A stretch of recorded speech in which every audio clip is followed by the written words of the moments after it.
Here we have our gorgeous Eva who's going to show a modern loose wave style on a short bob. First, we're going to prep the hair with our hot off the press thermal protectant, making sure that each strand is sealed and protected from high heat. Taking section by section, making sure that it's evenly distributed throughout the hair. Using our Express Gold Curl 1.25 to create those bends and waves that we want in the finishing style. I'm curling the hair in opposite directions to get that tassel look.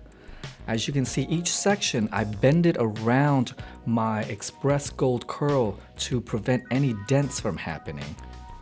And curling backwards and forwards on the top, I'm using kind of two sections in the same direction to just get a more fluid flow around her face.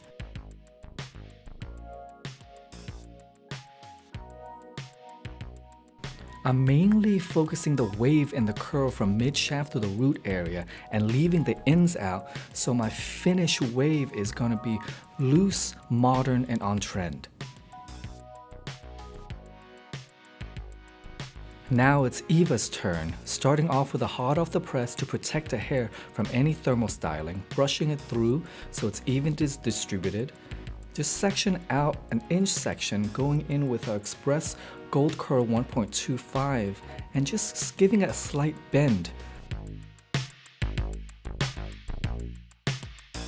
The gold-plated barrel and prong is going to help protect and seal in moisture as it waves the hair, making sure to go in different directions and leaving the ends out for that modern feel. Once the curl is cooled, we're going to go in with a 413 sculpting brush and just brush it out. Break up all of those waves, making sure that it's tousled and free-flowing. Now we're just going to switch up the part for that added volume and sass. Now we're going to finish with our super clean spray. To enhance our wave, we're going to go in with a super clean spray for the flexible hold and to add fullness. And there we have Eva's chic loose wave. Stylish and modern.